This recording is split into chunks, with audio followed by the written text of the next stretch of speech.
오늘 거 준비하는데도 꽤 상당한 시간이 들었는데, 꽤 상당히 시간이 들었다라는 거는 쉽지 않았다라는 그런 뜻인데요.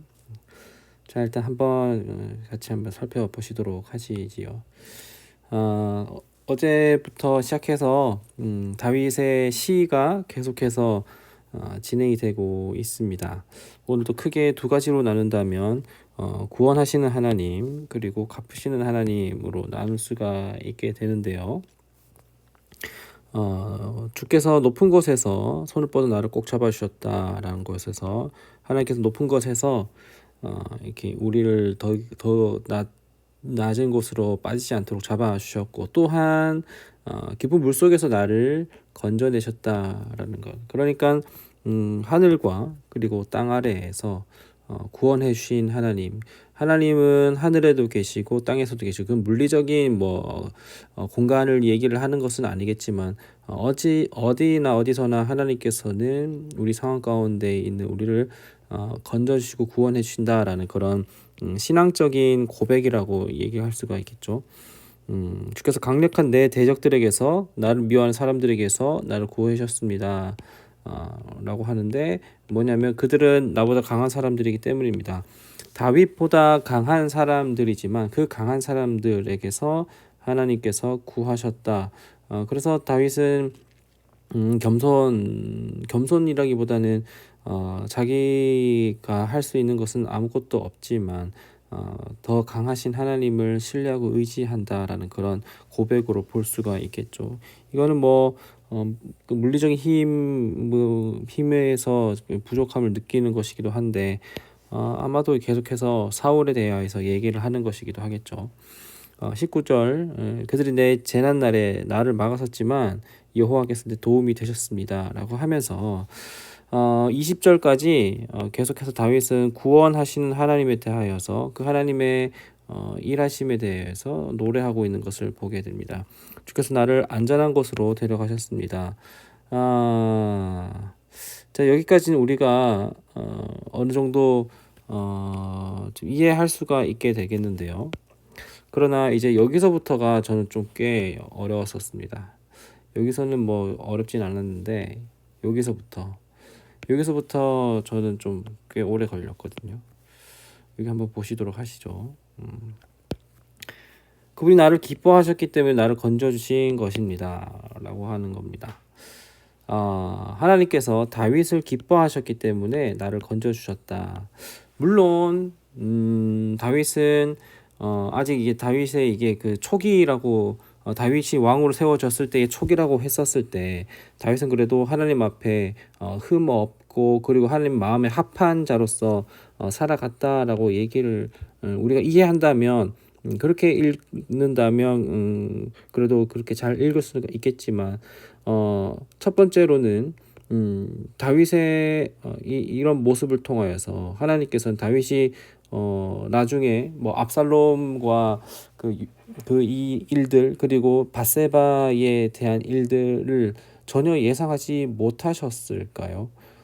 하나님께서는 다윗이 어떤 어려움과 잘못과 그리고 좀 곤란한 상황 가운데 빠질지를 하나님께서는 다 아셨을 텐데, 그런데 하나님께서는 딱 여기까지 다윗이 그런 모습을 보면서 그것을 보고 기뻐하셔서 그래서 아래의 일들이 나타나게 된 것일까요? 저는 거기에 대한 그런 생각 때문에 오늘 본문을 준비하는 데 있어서 여러 가지 자료들도 찾고 그렇게 했는데 오래 걸렸었습니다. 무튼 한번 또 계속 보도록 하시죠. 그래서 여기에서 이제 우리가 읽게 되는 이 일들은 보면 다윗의 어떤 행위에 대해서 하나님께서 그걸 보고 보상하셨다, 그걸 보고 의롭게 여기셨다라고 하는 그런 뉘앙스로 우리가 읽혀지기가 쉬워요, 오늘 본문 자체가. 그래서 제가 오래 걸렸는데 한번 계속해서 볼까요? 여호와께서 내 의로움에 따라서 상을 주시고 내 손이 깨끗했기 때문에 내게 보상해 주셨습니다. 자, 바로 나오죠. 내가 의롭기 때문에 그걸로 이제 상을 주시고 보상해 주시고 내 손이 깨끗했기 때문에 그러니까 다윗에게는 죄악이 없기 때문에 보상해 주셨다라고 이렇게 얘기를 하는 거예요. 내가 여호와께 명하신 길을 지켰기 때문에 하나님께서 내 하나님께서 돌아서서 악을 행하지 않았다. 나는 주의 모든 법을 지켰고 주의 명령을 멀리한 적이 단연코 없다. 나는 주 앞에서 흠없이 살고 내 자신을 지켜서 나는 죄를 짓지 않았다. 그래서 여호와께서 내 의로움에 따라서 내 의로움에 따라서 보상해 주시고 여호와께서 보시 깨끗했기에 갚아 주신 것입니다. 야, 여러분들 예. 제가 그동안 공부했었던 구원, 그리고 은혜에 대한 것과는 전혀 반대편의 이야기를 하고 있기 때문에 그래서 오래 걸렸었어요. 자, 뭔가 이거를 보게 되면 다윗은 착하게 살았고, 그리고 경건하게 살았고, 그리고 남들에게 존경을 받고 칭찬을 받으면서, 그리고 하나님께서 보시기에 깨끗하게 흠 없이 살아가는 그런 모습을 통해서 아유 잘한다. 그래서 내가 너에게 복을 주겠다. 그래서 내가 너에게 구원을 주겠다. 라고 이렇게 하는 그런 뉘앙스로 보이게 되고, 그렇다면 우리는 하나님께서 주시는 그 율법과 규례와 율례 이거를 지켜야만이 하나님께 복을 얻는다라는 그런 순서로 우리가 이해할 수가 있다라는 것인데, 거기에 대해서 근데 여러 가지 좀 주석도 찾아보고 자료들도 찾아봤지만 여기서 제가 썩 원하는 대답을 주지는 않았었어요. 그냥 다윗이 실제로 그렇기 때문에 하나님께서는 다윗의 모습대로 갚아주신 것이다. 그렇기 때문에 우리도 하나님 앞에 부끄러움 없이 살아야 된다라는 그런 이야기들이 많았는데, 여기서부터는 그냥 다른 어떤 자료들에 의한 내용들이 아니라 제가 그냥 묵상한 것을 여러분들에게 또 이렇게 해설을 해드린다면, 대표적으로 먼저 좀 주기도문에 대해서 얘기를 하려고 하는데요. 주기도는 예수님께서 알려주신 것이죠. 근데 예수님께서 기도를 알려주셨을 때 우리가 이해하기가, 납득하기가, 그리고 좀 그런 기도하기가 좀 거북한 것이 있다면, 우리가 우리의 죄를 사하여 준 것 같이 주님께서 우리에게 죄를 사하여 주시고, 우리가 이웃을 용서해주고 해준 것처럼 주님께서 우리를 용서해달라고 라는 그런 기도를 우리가 주기도를 통해서 우리가 기도를 하잖아요. 그런데 만약에 우리가 많은 사람들에게 죄를 용서해 준 것 같이 그렇게 우리의 죄를 용서해달라고 얘기를 하게 된다면, 그러면 우리가 받는 용서는 딱 그 정도밖에 용서받지 못한다라는 건데, 과연 우리가 지금 떠오르는 그 미운 사람 있잖아요. 여러분들이 지금 딱 떠오르는 미운 사람, 그리고 용서하기 싫은 사람, 그 사람을 용서해 주는 것처럼 주님께서 나를 용서해 준다고 생각한다면 우리는 과연 구원을 받을 수가 있을까요? 그렇지 못하죠. 그런데 이런 표현으로서 21절과 25절에서 그렇게 얘기를 한다라고 그렇게 우리가 생각을 하게 된다면, 우리는 좀 반대로 좀 뒤집어서 이렇게 생각을 해봐야 될 텐데, 하나님께서 우리에게 그렇게 용서해 주셨던 그런 것처럼 우리가 그 이웃을 용서해 주고 그리고 좀 사랑해 주고 그렇게 해야 되는 게 아닌가.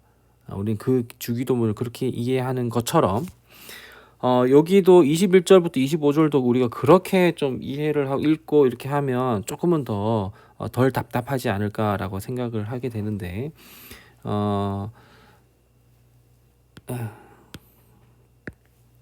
여호와께서 내 의로움에 따라 상을 주시고 내 손이 깨끗했기에 나를 보상했습니다 라는 이 말을 다시 이렇게 한다면, 이 의로움이라고 하는 것은 다윗에게는 하나님께 인정받을 만한 그 의가 없겠죠. 하나님께서 그 아브라함의 의를 보시고 그렇게 말씀하실 때 그 의가 처음 나타나는데, 다윗은 자기 스스로가 의롭다라고 생각하지는 않았을 거예요. 왜냐하면 여기에서 말하는 이 다윗의 이 고백은 그렇게 읽는다면 굉장히 교만한 것이고 그리고 자만한 그런 모습인데 내 의로움에 따라서 상을 주시고가 아니라 하나님께서 상을 주셨기에 그 상으로 인해서 내가 의로워졌을 것이고 그렇게로 우리가 생각을 하면 좋을 것 같아요. 내 손이 깨끗했기 때문에 보상을 받는다라는 것이 아니라 하나님께 보상을 얻은 자로서 내가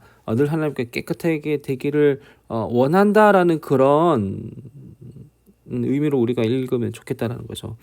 내가 여호와 명하신 그 개역 개정에는 도라고 되어 있는데 여러분 도를 아십니까?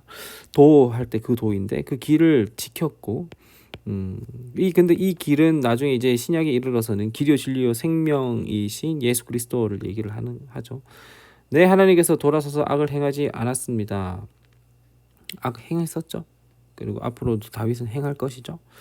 하나님께서 돌아서서 악을 그러니까 하나님께 돌아서서 악을 행한다라는 것은 하나님께 돌아선다는 것은 무조건 이제 악을 행한다라는 것인데 하나님께 돌아선 것 자체를 악이라고 하는 것인데 돌아서지 않겠다라는 그런 의지를 얘기를 하는 것일 테고 그리고 나는 주의 모든 법을 지켰고 그리고 주의 명령을 멀리한 적이 없었습니다라고 했을 때 여기서 없습니다라고 하는 이 시제가 미완료인데요. 그 원어에서는 미완료인데요. 여전히 멀리하지 않으며 주의 모든 법을 지키기를 원한다라는 그런 다윗의 어떤 의지라고 우리가 생각을 하면 되겠고 나는 주 앞에서 흠이 없이 살고 내 자신 지켜 내 죄를 짓지 않았습니다라고 했었을 때 내 자신을 지킨다라는 것은 내 안에 있는 그 죄성으로부터 죄를 나를 지켜서 주 앞에 여전히 흠 없이 살기를 원한다라는 것이고 그래서 여호와께서 내게 덧입혀 주신 그 의로움에 따라서 여호와께서 보시기 깨끗하게 살아가기를 원한다. 너무 제가 자의적인 해석을 했는지 모르겠지만 여러분 제가 한 얘기는 참고로 이렇게 얘기를 생각을 해주시고 네 어쨌든 다윗은 이렇게 하나님을 노래한 것이죠. 그러면서 어떤 다윗은 이 이야기를 통해서 하나님 구원하신 하나님에 대해서 이야기를 할 때 하나님 앞에 자기의 어떤 그런 의지를 일단 다짐하고 그런 하나님을 찬양하는 것을 우리가 그런 뉘앙스로 읽으면 좀 편안하지 않을까라는 그런 생각을 하게 돼요. 26, 27, 28절 신실한 사람들에게는 신실함 보이시고 흠 없는 사람들에게는 흠 없음을 보이시고 순결한 사람들에게는 순결함 보이시고 삐뚤어진 사람들에게는 빈틈없는 마음을 보이신다라고 하는 것 역시 이러한 방법으로 그렇게 보여주시기를 소망한다라는 그런 마음으로 우리가 읽어도 괜찮지 않을까라는 그런 생각을 하고요. 주께서는 고통받는 사람들을 구원하시고 고통받는 사람들이란 건 꽤 낮은 곳에 있는 그런 뉘앙스가 된 것이죠. 그 사람들을 구원해 주시고 또한 교만한 가운데 있는 자들의 눈을 이렇게 낮추시는 하나님께서는 그런 분이라는 것 이렇게 하면서 근데 여기에는 눈에는 눈, 이에는 이라는 그런 구약의 율법에 관하여서 또 이렇게 얘기를 하고 있는데 하나님은 또한 공의와 공평과 또한 또 정의로 또 의로우심으로 이 모든 일들을 행하시고 또한 갚으신다라는 그런 다윗의 고백 그런 찬양입니다. 어제 이어서 계속해서 다윗의 시가 이어지고 있고 그리고 이 시가 계속해서 내일 또 이어지게 되는데 이 다윗이 그냥 막연하게 이렇게 그냥 뜬구름 잡는 얘기를 하는 것이 아니라 하나님을 어제도 얘기했지만 경험하고 자기가 경험하고 인지하고 있는 그 하나님을 노래하고 있는 것이다 라는 것을 생각을 한다면 우리는 다윗의 어떤 과거와 그리고 다윗의 그런 어떤 역사 스토리를 우리가 알잖아요. 그거를 좀 우리 감정을 이입을 하면서 다윗은 왜 이렇게 고백을 했었을까? 우리가 좀 잠잠히 묵상을 해보면 좋겠어요. 그래서 어떤 오늘 본문의 분위기를 통하여서 하나님에 대하여서 이렇게 다윗이 말하는 이 하나님에 대하여서 그 의미를 신학적으로 찾아간다라기보단 우리가 좀 그 당시에 다윗이 되어서 이렇게 고백하는 그 다윗의 마음은 어떠한 것인지를 조금 이렇게 깊이 생각해 볼 수 있는 그런 본문이면 좋겠다라는 그런 생각을 하게 됩니다. 오늘 여기까지 하겠습니다.